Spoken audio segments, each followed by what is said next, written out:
fine publication like Oxford American Magazine, but nice catch anyway, William Faulkner. So this made the national list. So you just never know. When they were trying to get so specific, they knew their audience, they thought about what their message was going to be, and it managed to catch the attention of national folks who were like, wow, now that's a good ad for a literary magazine that represents the South. So it's possible to make your case there. I just linked this today. Come on. Onto the website because this was such a good overview of psychographics.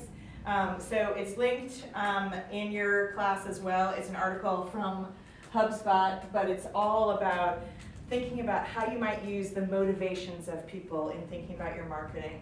So this was a big overview of, wow, there's data out there. I'm not even showing you the evil stuff where you can, Cheyenne, type in demographics and you can literally see the list of people who you can buy their names because they fit into the categories that you wanted in the place where you wanted and the demographics that you wanted.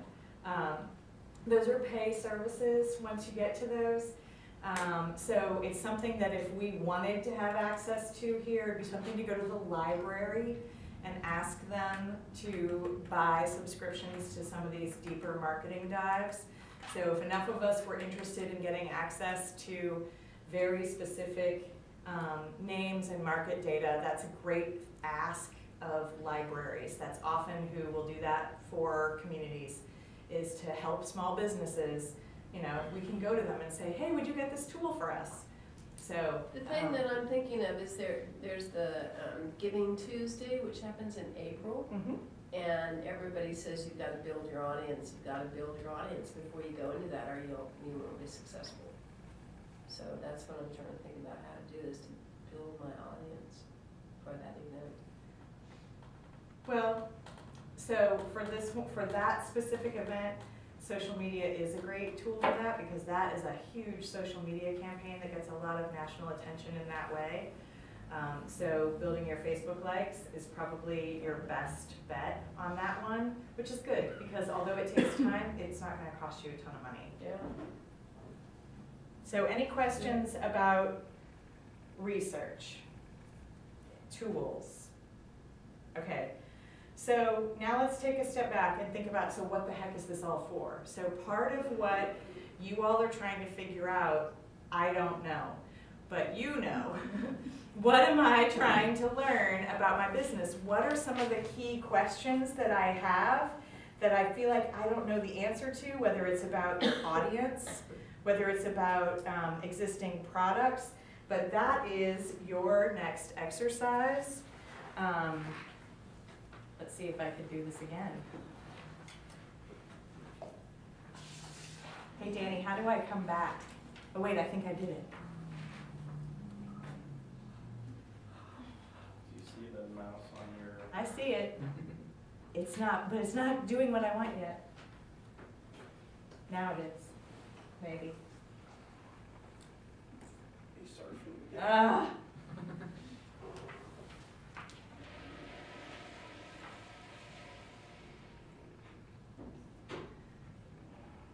Okay, so on page 13 and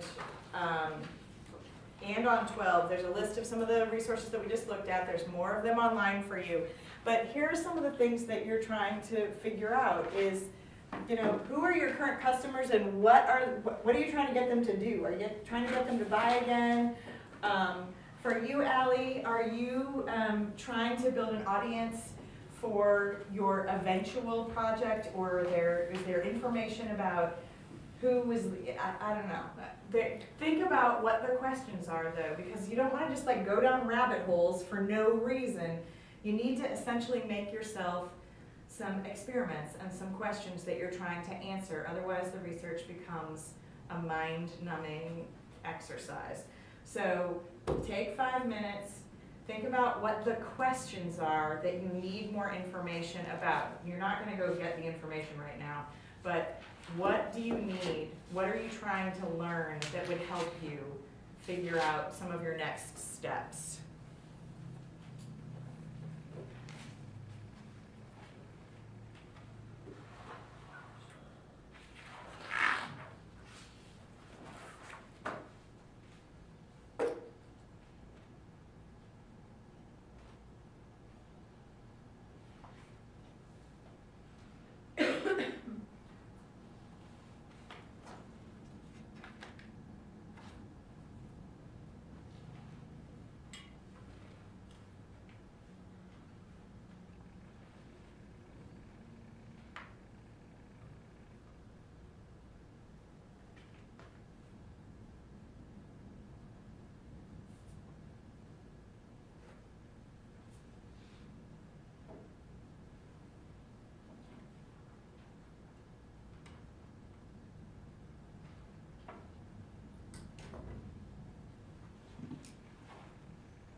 So one of the things I want to interrupt and blow your mind with a little bit more, besides the internet, is for you to think about too, when you're thinking about your research goals. It may be that some of what you need to learn is actually information that you have to collect, that isn't census tract data, but that is what you did for your homework your first time, which was actually talking with people. So that's primary research, and there's a segment of that, and that these questions that you're trying to come up with may need real live people to get at the answers. So as much as and powerful as the internet is, it is not nearly as powerful as the individual conversations and interactions you're going to have with people who are truly your customers or your potential customers or your partners or your competition. But there's only one of you right now. And so how much of that you can do is going to be dependent on your time and your commitment to that. So it's why you can use this data as backup if you can't go figure out, you know, how many people eat dinner out in Berea, and what else are they asking for? Well, you're probably not going to go talk to everybody in town to figure that out, but there are some trends that you can learn that could help you hone down your research so that you then would be talking to the right people when doing primary research. Are the resources available for how to approach doing a focus group? Like, I can imagine there are questions that I could ask, but is there like a scientific approach to actually So, getting those people together and how you yes do that? and no is the answer to that. I have paid for and conducted, no one's paid me to conduct this, but focus groups a number of different times, and certainly there are best practices, and you know, it's a whole industry. So there are people who you can pay who really do qualify their questions and who are trained to ask and draw out information from a focus group in a really specific way, but that doesn't mean that you require that.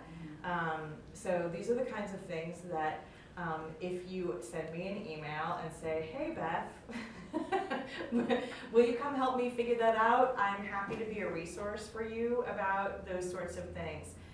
They're not hard, it's mostly just being a really good listener and trying not to draw people too far down your desired path. So many times what's better is to have a neutral party asking for you rather than you if you're doing a focus group. So that's like probably the most important easy thing is to have somebody asking for you so that you don't get in the middle of it. The other thing is to always offer food.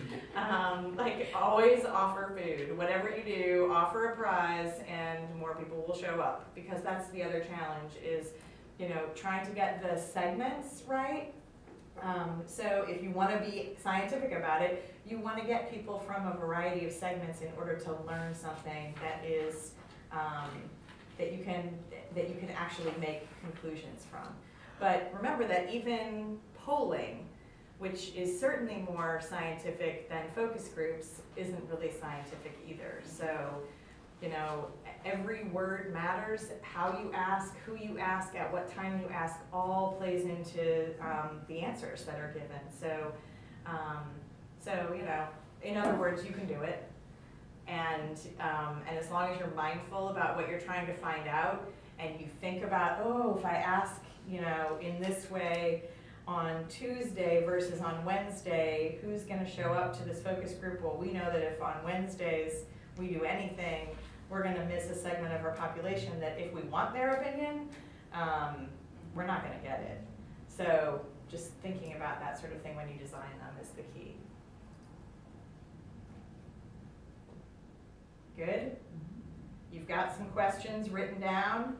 You're ready to move on because we have to keep going. And I know it's like, really? We have to? We do.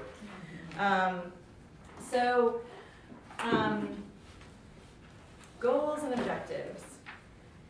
We're now moving away from research, and we're going to go back to your vision statement. So remember, you have this dreamy place where you want to be that is about your work, but it's what you want your work to make happen. It's saving the world, and it's making very specific change happen for some specific people. And you've worked on that a little bit. Well, the only way we're going to get there is to figure out how to make some sub-goals that are leading you towards that vision. So what we're going to spend the last bit of our time today talking about is how we can take our vision statements, and knowing that they're not done yet, but this exercise is important just to remind ourselves that we need a map. We need to start building ourselves a map of how we get to the dreamy end place that we may never get to, but we want it to be out there as a goal to be chasing, is to put some goals in place that help us get there. So they're broad, they're descriptive, they're not how you're doing something, but they're goals that are underneath what you're doing. So I'm gonna, objectives are the actions that lead to the goals, but I'm gonna get specific for it. So a goal is where you wanna be. An objective are the steps for how you get there. This is basic stuff, but sometimes it gets confusing when you're like, wait, is it a goal? Is it an objective? I'm getting confused. So remember our vision statements.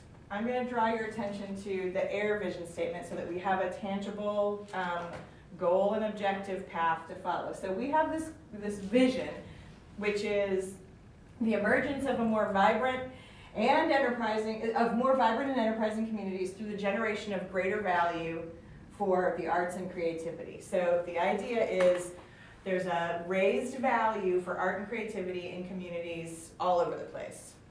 So somewhat vague, but still specific enough. Like, we're trying to raise the value in communities.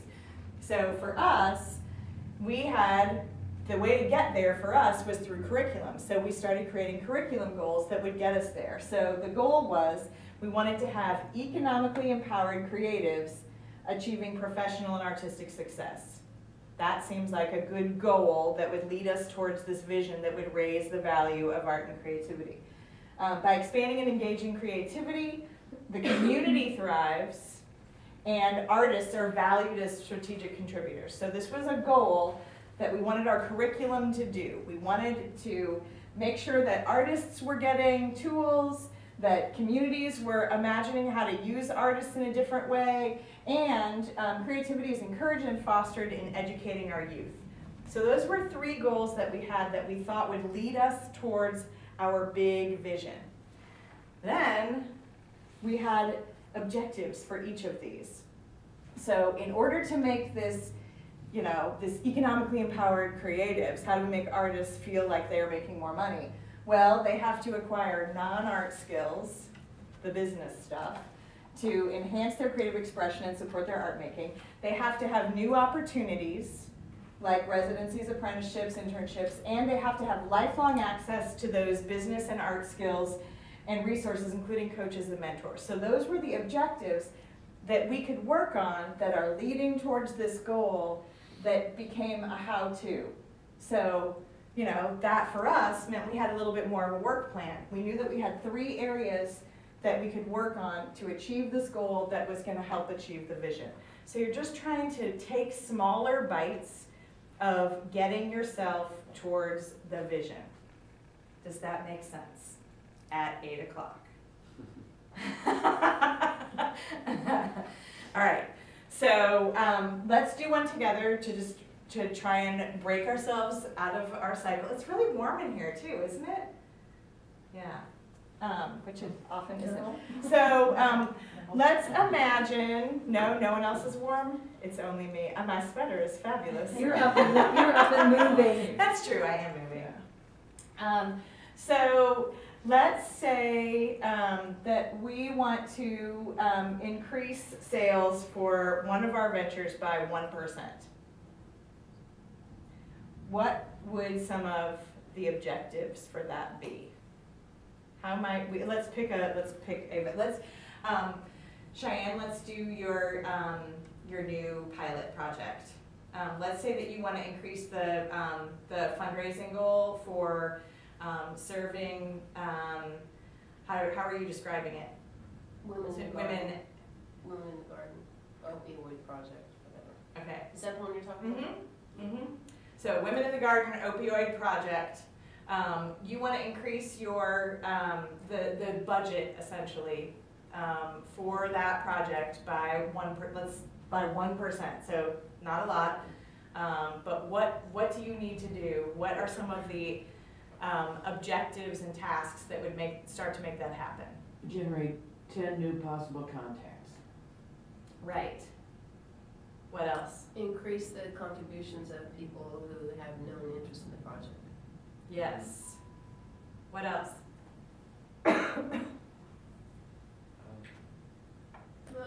Do a targeted mailing campaign. Streamline the process of, or the gap between someone expressing interest and then how they contribute money. You could also try and find similarities or connections between that piece of work and other pieces of work you do and the supporters who support. Create a donor profile. What else? Create an ad campaign aimed at the families of people who have, families of folks who have had Narcan. So Narcan is the antidote, the overdose antidote. So there's a whole list of essentially action items that lead you towards increasing the budget for that project by 1%. I think you So- get more than 1% with those ways. You do. You get at least 20% increase, I feel confident. So this is not rocket science, it's just forcing yourself to do the work of not being out here in the clouds, which is, oh, I want these fabulous things to happen. Well, the fabulous things won't happen unless you start to get more definition about what you want. So for your project, how many, what's your goal for the number of workshops that you want to have happen in your first year? So that's your Set a first goal. task, is to set that goal. Is what is that goal? Because we know that you want to do them, and that you have the beginnings of your mission and vision all unfolding. But now is the chance to get some specific goals underneath the dreamy stuff, so that you can start to figure out, you'll end up with a description of what are the workshops, Who's coming to the workshops? What do I need to have in place for me to deliver a workshop? All of those pieces start to unfold when you start to get specific. Who else might need a little push on what a goal would be for your projects? The hard part for us is gonna be eliminating goals, because we've thought about so many possibilities and things that we would like to do.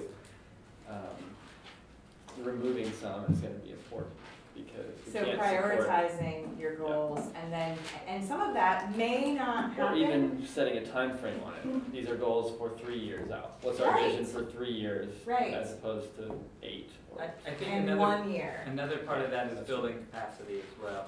Like, you may not need to strip as many as you think if you can streamline your capacity to where you can do things in parallel. And if you are defining your goals, if you also are digging down into, into your objectives, then you're gonna start to uncover how many like if you suddenly have a laundry list of 50 things that need to happen, you know that you're gonna have to prioritize some of those goals and change the timeline. So this exercise can help you figure out how to prioritize that as well.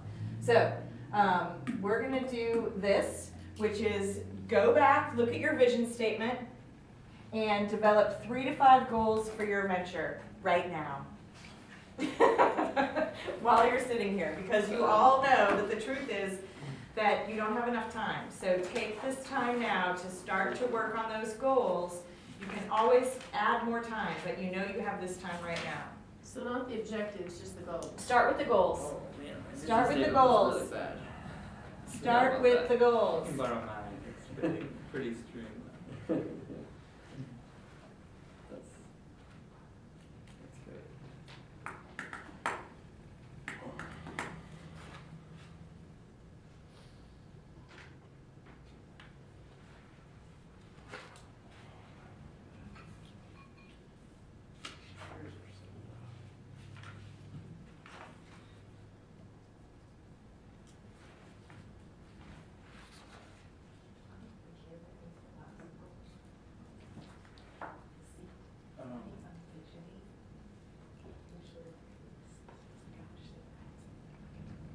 Baby shaker or I'm gonna be the old man that brings the cushion with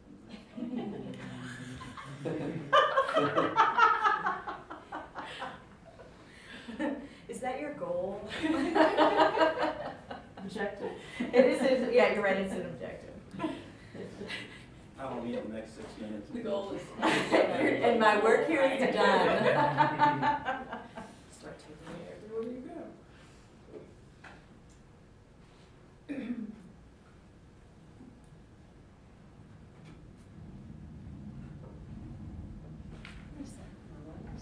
It's something It's that's a- shady, yeah. I don't know if it's wind or traffic going by.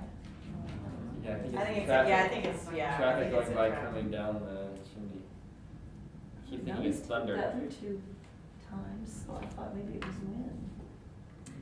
There's a lot of strange traffic out here. Loud vehicles.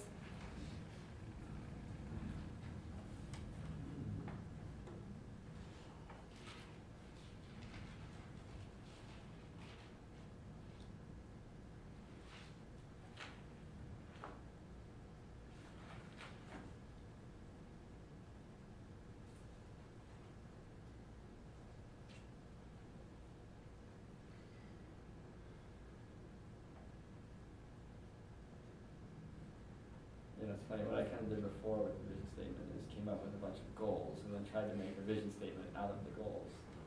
And that didn't work out very well.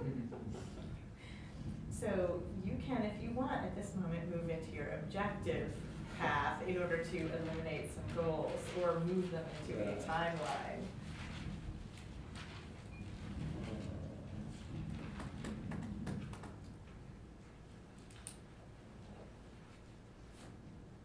Yeah, it does sound weird. I think it's wind in the chimney. Maybe they opened the flue in a different way or something? Because it hasn't, I've sat here the last Yeah. 3 times and haven't heard